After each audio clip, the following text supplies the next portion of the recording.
सिपाही constable battalion रो आवेदन सरी जाइछि। जदि आपण आवेदन कला समय रे किछि भूलभाल करथांती ताहले एडिट रो विंडो ओपन हो जाइछि। एबे आपण माने चाहिले ताहाको एडिट कर परिबे। तो फ्रेंड्स देरी न करी चलंतु जानिबा।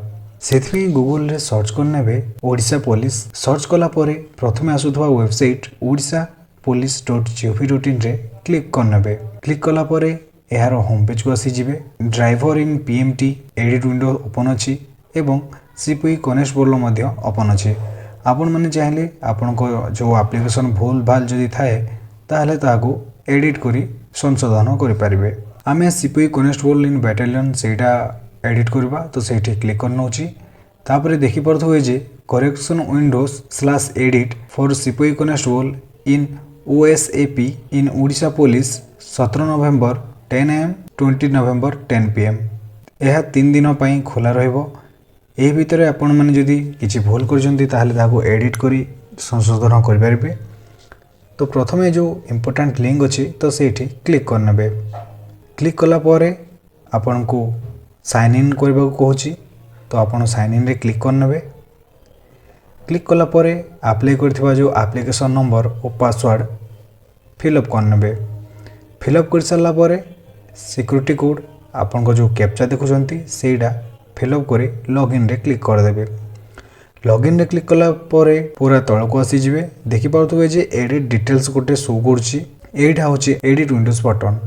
तो एठू आपण जहाँ भी चाहे चेंज कर पारे। जेमती कि आपण को ना आपण को जगह रे अप्लाई करथिले आपण को फादर नेम मदर नेम जहाँ भी किसी भूल अच्छी आपण भल से चेक करी एठू आपण माने चेंज कर पारे। मु जोटा करेक्शन करछि सेटा होछि जो पोस्ट जो जगह पे अप्लाई करा हैतला सेटा खाली चेंज करबार अछि। तो सेटा मु चेंज कर दोछि। चेंज कर सारला परे आपण आउ थरे डबल चेक कर देबे। आपण को पेरेंट्स नेम आपण को निज नाम तापरे आपण को gender date of birth certificate code upload होछि सेटा भी देखि नेबे। जदि भूल थाए सेटा भी चूज फाइल करिकि आपण माने एडिट करि पारिबे। एमती गोटे गोटे की सब चेक कर नेबे। जदि सब ठीक थाए ताहले सबमिट रे क्लिक कर देबे। सबमिट रे क्लिक कला परे आउ थरे आपण को प्रीव्यू विंडोज आसीबो। तो एठी आउ थरे आपण ठीक से देखि देबे। जदि भी किछि भूल अछि एबे भी चांस अछि आपण माने चाहेले एडिट रे क्लिक करी पुणी थरे एडिट करि पारिबे। जदि ठीक अछि ताहले कन्फर्म एंड प्रोसीड रे क्लिक करनेबे।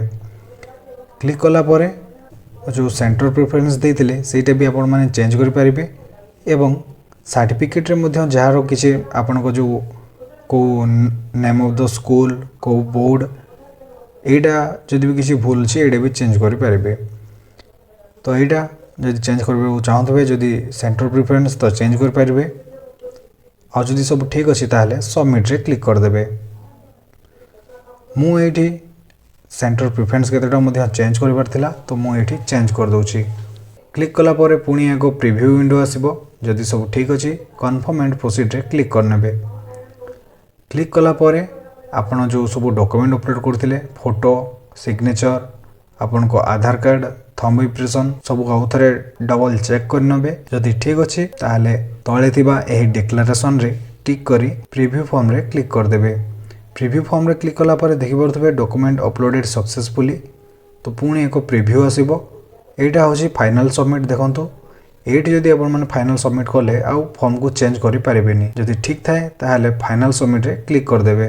फाइनल सबमिट रे क्लिक कला परे तापरे फाइनल सबमिट रे क्लिक कर देबे। तो फ्रेंड्स एहा थिला आजिरो छोटिया अपडेट टी। वीडियोटी जदि भल लागिछि चैनल को सब्सक्राइब करंतु एवं पाखरे थिबा बेल आइकन प्रेस करी ऑल नोटिफिकेशन कर दियंतु। एवं जदि आपण अन्य कोनोसी वीडियो देखिबा को चाहछंती ताले मध्य कमेंट करंतु।